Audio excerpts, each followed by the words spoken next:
It was 2022. I was living in the Bay Area at the time, Oakland specifically, and I'd driven up to visit my parents in Eureka for the weekend. If you've never driven Highway 101 along the Northern California coast, it's beautiful during the day and kind of a nightmare at night. Like long stretches with no other cars, no cell service, barely any lights, kind of ominous really.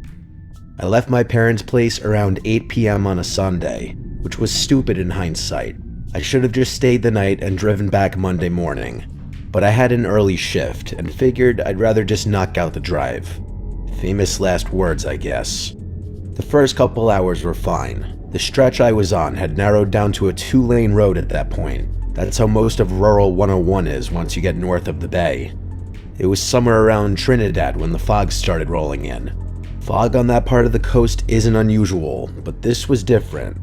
Within maybe 5 minutes, it went from clear visibility to barely being able to see 20 feet ahead of my car. It was actually really bad, worse than I'm describing. I slowed down to maybe 35 and kept going. The smart thing would have been to pull off and wait it out, but there's really not a lot of places to stop on that stretch. And honestly, I just wanted to get home. I figured if I took it slow, I'd be fine. Here's the thing about fog that thick though. And any California driver knows this, but it messes with your sense of space. You can't see landmarks, you can't tell how far you've gone, you can't see what's coming up ahead. It's disorienting as hell, especially when you're already tired. After another half hour or so of driving, I saw a figure standing off the side of the road. I say figure because that's genuinely what it looked like at first. Just a shape on the shoulder, maybe 50 feet ahead. As I got closer, I could see it was a person, a guy based on how tall it was, and he was just standing there facing the road. He wasn't walking or waving me down like he needed a lift, and it didn't look like he was on the phone either. He was genuinely just standing there. I slowed down even more as I passed because I was worried about clipping him if he stepped out into the road. He didn't move though. He didn't even turn his head to watch my car go by, which was really creepy. I got a good look at him as I passed, and there was nothing about his face that struck me as particularly unusual.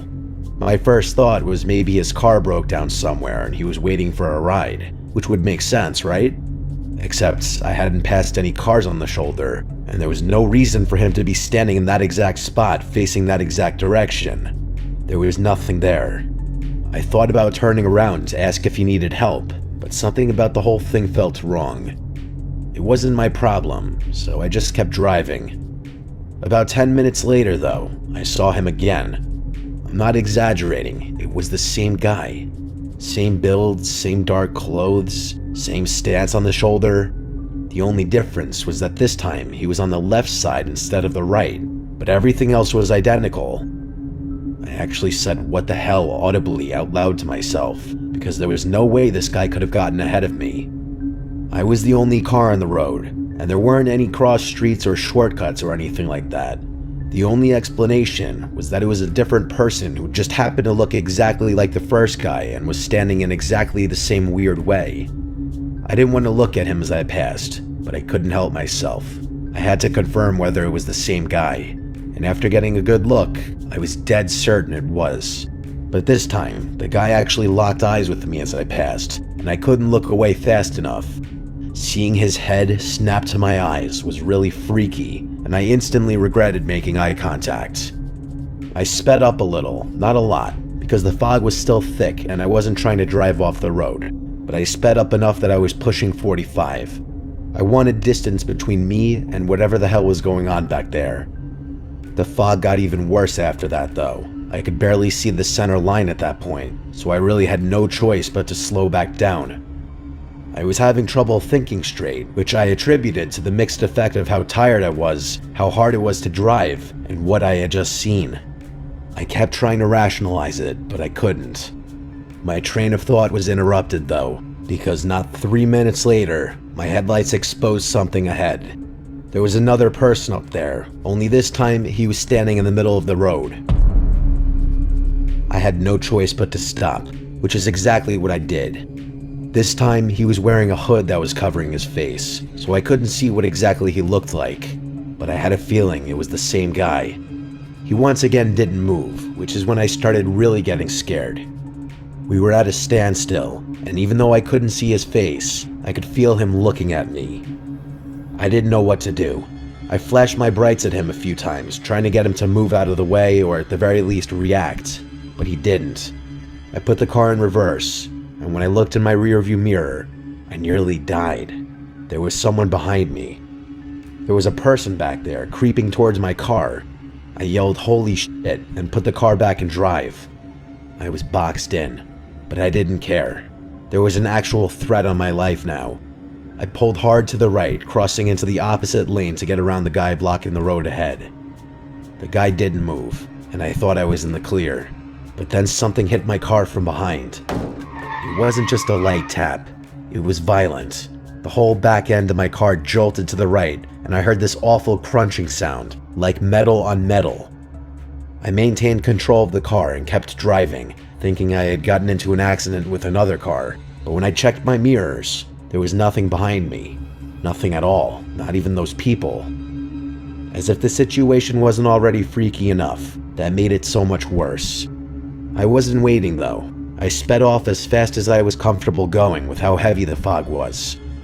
By the time I hit the 101 interchange, I could actually see again, and for the first time, I felt my brain starting to relax. But the more I calmed down, the more I thought about what had happened. And this might sound surprising, but I genuinely concluded that I hallucinated everything. Here's the thing, I had been driving for almost 4 hours at that point. I was exhausted. I had been staring into fog for God knows how long, barely able to see anything, completely alone on a dark highway. So an extremely vivid hallucination didn't seem that far-fetched to me. Why it was so oddly specific was beyond me, but there was no other explanation for me having seen those people or having felt a wreck that didn't actually happen. By the time I made it home, I was just ready to sleep the whole thing off and try to forget about it. But then I walked around to the back of my car. The rear bumper was destroyed. There was a massive dent running almost the entire width of it, which meant whatever hit me had hit me way harder than I thought. It also meant that I actually had been hit, meaning I hadn't hallucinated anything. I stared at the dent for like 5 minutes. There wasn't any paint transfer, which there definitely would have been if I had been hit by another car. But if it wasn't another car that had hit me, I had no idea what could have caused such considerable damage. I did end up calling the cops to report what I saw, but it was more so just to get the info out there. I've thought about that night a lot over the past 4 years. I've gone through every possible explanation I could think of. What I've accepted is that I hallucinated the figures, and in my panicked attempt to drive off, I hit a guardrail post or a mile marker or something like that. The thing that gets me is this though.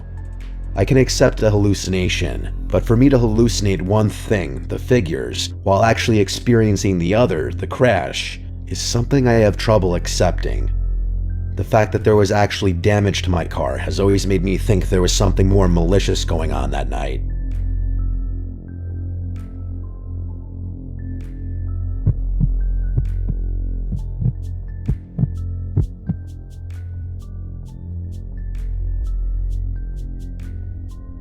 This happened this past spring break, so we're talking only a few weeks ago. I'm still in college, I'm a senior now, and I went back to my hometown for the week like I always do. The problem with going home though, is that there's genuinely nothing to do there. I grew up in one of those suburban towns that's technically close to a city, but doesn't have any of the benefits of actually being in one, meaning no bars or nightlife or anything really within walking distance. When I'm at school, I've always got something going on, but back at home, it's a ghost town. The other issue is that none of my hometown friends had the same spring break schedule as me. I've got maybe 4 or 5 people I still keep in touch with from high school, and every single one of them was either still in class or already had their spring break earlier in March. So I was looking at a full week of doing nothing, which I really wasn't thrilled about. I should probably also mention that I've been trying to cut back on some stuff lately. Nicotine and alcohol mainly. I figured a week at home with nothing to do was either going to make that worse or give me a chance to reset. I decided I was going to work out every single day instead. I was going to lift in the mornings and run in the afternoons, keep myself busy just so I could stay out of my own head. That's how I ended up going for a run on a random Tuesday afternoon. I remembered this loop I used to do back when I ran cross country in high school. It's exactly 3 miles from start to finish, starting and ending at my house. The route takes me through my neighborhood for maybe a quarter mile, then cuts into this wooded trail that winds through a small patch of forest before spitting you back out onto the street about a block from home. I've probably run that loop 1,000 times between freshman and senior year. The woods is the best part, honestly. Running on pavement destroys your knees, but the trail through the woods is soft. It's quiet in there too, which is something I always look for on my runs. So I headed out around 5. The sun wasn't going to set for another couple hours, so I wasn't worried about visibility. What I did notice though, and I noticed it the second I stepped outside, was the fog. I don't know how to describe it other than to say it was thick in a way I'd never seen before. I've lived in that town my whole life, and I don't remember fog like that. It looked fake almost, like I was in some ambient video game or one of those lo-fi YouTube videos with the anime girl studying. Everything past maybe 30 or 40 feet just dissolved into haze. I thought about skipping the run, but I talked myself out of it. The trail through the woods is a straight shot, one path with no forks or diverging paths. I've been through there so many times I could probably do it blindfolded. Getting lost wasn't even a possibility. I had my Garmin watch on so I could track my pace and distance. I started my workout, did the quarter mile through the neighborhood, and entered the woods. The fog was even thicker in there, which made sense since the trees blocked out a lot of the remaining daylight. I couldn't see more than 15 or 20 feet ahead of me, but the trail is easy to follow. For the first mile and a half, everything was normal. I was running a little slower than usual because of the visibility, but it wasn't too bad. I remember checking my watch around the mile mark, then again at a mile and a half. The issue started around the 2.5 mile mark. At that point in the loop, I should have been approaching the end of the trail. The path curves to the left, you go up a small hill, and then you're out, back on pavement. I know that section by heart. Hell, I know every section by heart. I've literally run that loop hundreds of times. But when I looked down at my watch and saw 2.5 miles, I was still deep in the woods. I figured my watch was just being weird. It was at least 4 years old at that point, so I assumed its GPS signal was getting interrupted by the dense tree coverage or something. The fog could have been messing with it too. These seemed like reasonable enough explanations though, so I just kept running, assuming I wasn't as far along the trail as I thought. But then I passed 3 miles, which was when I knew something was up. 3 miles is the entire loop. At 3 miles, I should have been standing either in my driveway or on the street. Instead, I was still surrounded by trees on both sides, still running on the same dirt path with no indication that I was anywhere close to getting out. So I stopped. I'm not a paranoid person, and I'm not superstitious either. There must have been some rational explanation for what was going on. I caught my breath and tried to think, but I genuinely could not figure out what was going on. There was only one trail, which I knew for a fact. There weren't any forks, branches, or alternate paths. The only way I could have gotten lost in there was if I had physically left the path and waded through the brush and undergrowth, which I definitely hadn't done. I checked my watch again. 3.1 miles. The number kept ticking up even though I was standing still, which told me the GPS was definitely having issues.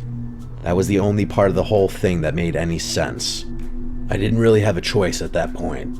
I could either keep running forward and hope I eventually hit the exit, or I could turn around and retrace my steps. The second option seemed smarter. If I just ran back the way I came, I'd eventually get to the trailhead where I started, and from there, I knew exactly how to get home. So that's what I did. I turned around and started running back. The fog had gotten worse. I didn't know how that was even possible, but it had. I had to slow my pace just to make sure I didn't run off the trail by accident. After about a mile of running, so about 4 total miles at that point, I heard something. Like I said earlier, it's usually dead quiet in the woods, which I suspect is the case because it's too small for a lot of animals to inhabit. So hearing a sound out there was something my brain wasn't prepared for, but the sound itself was so much worse. It was something I'd never heard before. The closest I can get to describing it is a moan, but that's not quite right. It was lower than a moan, more like a drone, and it fluctuated. It would swell up, then dip back down, then swell up again. Almost like a siren, but human. I can't overstate how wrong it sounded. It wasn't someone calling for help, and it didn't really sound like someone in pain either. It was just the sustained, wavering noise that didn't seem to have any purpose. I started running faster, but you have to remember that I had been running for over 4 miles at that point. I could only go so fast, and the exhaustion only made the situation that much more terrifying. Running faster only tired me out more, and the more tired I got, the more scared I got. The sound didn't stop no matter how fast I ran. Whoever or whatever was out there was matching my speed. Every time I glanced over my shoulder, and I did multiple times, I couldn't see anything. There was just fog back there.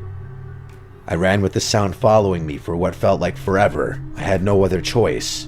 It was the scariest moment of my life. After an eternity of running, I finally made it out of the woods. I ran into the street and nearly threw up out of exhaustion. The fog was still impossibly thick, even outside the woods. I turned around and looked back into the woods. To my horror, there was something standing right in the middle of the trail. Just a little ways beyond the trailhead. I say something because I don't know what else to call it. It was just a shape, this dark mass of a silhouette. It was way taller than me, and I'm 6'1". This thing had to be 7 feet tall at least. It wasn't moving closer or further away from me. It just watched me. I could feel it. If it weren't for the fact that it was gently swaying back and forth, I would have questioned whether I was looking at a tree or something. The droning sound had stopped, but I wasn't giving it another thought. I turned and ran home without looking back. That was a few weeks ago now. I'm back at school at this point, but I haven't been able to think about that night. I can't get that image of what I saw in the fog out of my head. That black mass and that god-awful sound. I told my parents about what I saw, obviously, and they both seemed convinced that it was just a tall person trying to scare me, or potentially attack me, which I guess is possible, but I don't believe that. How were they able to make that noise while running to keep up with me? Impossible. And how tall they were, too.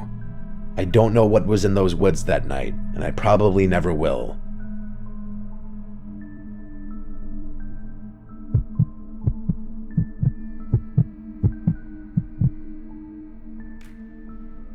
This happened about 6 years ago, late September. My buddy Edwin and I had been talking about kayaking Willapa Bay for probably 2 years at that point, and we finally locked in a weekend to actually do it. If you're not familiar with the area, Willapa Bay is this massive tidal estuary on the Washington coast, something like 25 miles long. It's mostly oyster farms and wildlife refuge, and on a clear day, it's honestly one of the most peaceful places I've ever been. The weekend we picked was not a clear day. Neither of us were amateurs. We'd both been kayaking since we were kids, and Edwin actually worked as a guide for a few summers during college. We knew what we were doing. That's important context for what I'm about to tell you, because I don't want anyone thinking we were just a couple of idiots who got spooked because we didn't know how hot water and fog work. We launched early Saturday morning from a put-in spot near Nakota. The fog was really thick, but we figured it would burn off by mid-morning like it usually does on the coast. We had a GPS, a compass, and everything. The plan was to paddle out toward Long Island, maybe do some bird watching, have lunch on one of the sandbars, and head back before the afternoon tide shift. The first hour or so was fine. The fog muffled everything in that way coastal fog does. You feel like you're paddling through cotton and everything is really quiet. We couldn't see more than maybe 40 feet in any direction, but we were staying close together and checking our bearing every few minutes. No big deal. It was probably around 9 a.m. when I first heard something. It was a splashing sound. At first, I thought it was Edwin. We were paddling in loose tandem formation, him about 15 feet to my left, and I figured he just adjusted his stroke or something. But when I glanced over, his paddle was resting across his kayak. He asked if I heard that too, and I nodded my head yes. We both stopped paddling and just drifted there for a second, listening. It was the sound of oars, not paddles, which I say specifically because oars and paddles make distinct sounds. We were using paddles. You'd only use oars if you were on a different kind of boat, but it was definitely someone rowing a boat, and it didn't sound too far away from us either. Maybe 100 feet somewhere off to the right. Edwin said it was probably just someone else out there on the water, which seemed reasonable enough. There were other kayakers who used the bay, and occasionally you'd see fishermen in small boats checking crab pots. The fog was thick enough that we couldn't see them, but sound travels strangely over water, especially in fog. Sometimes things sound closer than they are, sometimes they sound further. We waited for a minute, expecting whoever it was to either call out or appear through the haze. Standard etiquette when visibility is low is to announce yourself and let other boaters know where you are, but the rowing just continued at the same steady pace. I suggested maybe they didn't know we were there, so Edwin said hello into the nothingness. But there was no response. In fact, whoever was in the other boat didn't even seem to notice, because the rowing sounds didn't speed up, slow down, or change at all. We started paddling again, figuring we'd either come across them or they'd pass by. But here's the thing, and I know this sounds paranoid, but over the next 20 minutes, that rowing sound never got any closer or further away. Hearing that same exact rhythm over and over again started getting intoxicating, and after a while, I was actually in awe of how perfectly someone could keep their stride for so long. But as time went past, I only got more and more freaked out. It was an unsettling situation, to say the least. Edwin and I really weren't talking much anymore, but I knew he felt the same way. At one point, we shifted our course slightly east, trying to angle toward the shore, and for a split second, the fog thinned out just enough for me to see a small rowboat sitting in the water. I could see the shape of someone at the oars, so I knew there was a person in it. But then the fog closed back in, and they were out of sight again. The whole glimpse lasted maybe 3 seconds. I asked Edwin if he'd seen it, and he said yes. At that point, I wanted to leave. Something about the whole situation was making me deeply uncomfortable, and I couldn't even fully articulate why. It's not like we'd seen anything threatening. It was just some guy rowing a boat, but the way he refused to identify himself or even acknowledge our presence, and the way he seemed to be following us, was just so creepy. I started heading for the shore, hoping Edwin would follow my lead, and he did. The problem was the fog. Even with a GPS, navigating the bay in low visibility isn't straightforward. There's sandbars that shift with the tides, shallow channels you can get stuck in, all sorts of nasty stuff. We knew roughly where we were, but roughly isn't the same as exactly, and the last thing we wanted was to beach ourselves on a mud flat while that other boat was still out there somewhere. We paddled southeast, moving as quickly as we could without exhausting ourselves. The rowing sound stayed with us the whole time. I kept glancing to my right, hoping to catch another glimpse through the fog, but I never did. And then, without any warning, the fog started to lift. It didn't clear completely, but it thinned enough that we could suddenly see maybe 100 yards in any direction. I immediately looked to my right, toward where the rowing sound had been coming from. There was nothing there. It was just open water. I looked behind us. Open water there too. I looked in every direction I could. I saw Edwin doing the same thing, but as far as we could tell, the bay was empty. I looked at Edwin and realized however freaked out I was, he was even more scared. I could see it in his eyes. We kept paddling, and even though the rowing sound had stopped and we could actually see now, the situation was a lot scarier. How could that boat have just disappeared like that? The shore came into view about 5 minutes later, and I was relieved. I thought the ordeal was finally over, but no. We paddled straight for land, not even bothering to look for a suitable landing spot. We hit the shallows, and I jumped out into knee-deep water. The water was cold as hell, but I barely noticed. I was just glad to be on solid ground again. For a minute or two, neither of us said anything. We just stood there on the beach catching our breath, looking out to the bay. The fog was still lifting, which was good, but there were still no boats anywhere out there. Edwin had wandered a little ways up the beach while I was securing my kayak. He told me to follow him, so I did. I realized he was looking at something, and I hurried to catch up to him, but the moment I noticed what he was looking at, I was terrified all over again. There were footsteps, wet, barefoot footsteps leading out of the water and up onto the sand. They were fresh, which was painfully obvious because you could see where water was still pooled in the depressions.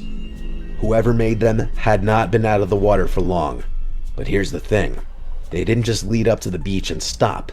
The prints came out of the water, walked a few feet up toward the tree line, and then turned and followed the shoreline to our left before eventually cutting back toward the trees and disappearing into the woods. I followed the path with my eyes, trying to trace it backward. The prints were coming from somewhere further down the shore. Whoever made them had seemingly walked up along the water's edge, come up onto the beach right where we'd landed, and then headed into the forest. Edwin was a few steps ahead of me. He said he wanted to leave, but I couldn't stop looking at the footprints. They were leading somewhere, or rather, they were coming from somewhere, and I wanted to know where. I told Edwin I wanted to follow them back, not into the trees, but the other direction. I wanted to see where they originated. He looked at me like I was out of my mind, which honestly, maybe I was, but something about this whole situation had been gnawing at me since we first heard those oars, and I wasn't ready to just paddle away without at least trying to understand what the hell was going on. Edwin didn't want to come back with me, but he also didn't want to stand there alone. So after about 30 seconds of back and forth, he reluctantly agreed. We started following those footprints down the shoreline. The fog still hadn't completely lifted, but the visibility was a lot better at that point. We walked for maybe 2 or 3 minutes, keeping the footprints to our left, and then I saw it. Maybe 50 yards down the beach, pulled up onto the sand at an angle, was a small wooden rowboat. The wood was dark, almost black, and the oars were resting inside it. It was the same boat, I was 100% certain of it. The shape, the color, the size, it was the exact same boat I'd seen through the fog when we were out on the water, and now it was here on the shore, with a trail of wet footprints leading away from it. I started walking toward it instinctively, but Edwin grabbed my arm. He told me we were leaving, and he said he wasn't asking this time. He said he didn't care what was in the boat or who had been rowing it. We were done. Something about the way he said it took me from curious to downright terrified. Whoever had been in that boat had somehow gotten to shore before us, walked all the way down the beach to the exact spot where we had just happened to land, and then still had time to disappear into the trees. We turned around and started heading back toward the kayaks. Edwin was practically sprinting at that point, and seeing him run only freaked me out even more. We got to our kayaks, shoved them back into the water, and paddled out of there as fast as we could. And that was that. I've thought about that morning a lot over the past 6 years. I've gone through every possible explanation I could think of. The best case scenario is that we were just victims of some elaborate prank, but I think that's somewhat far-fetched. Here's what I keep coming back to. We were on the water for over 2 hours. We paddled in multiple directions, changed course several times, and eventually made a beeline for shore when the fog started lifting.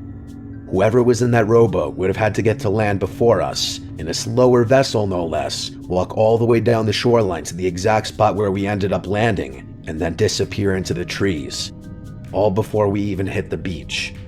It sounds so absurd and impossible that I honestly don't know what to think. So that's why after I send this, I'm gonna try not to think about it once again.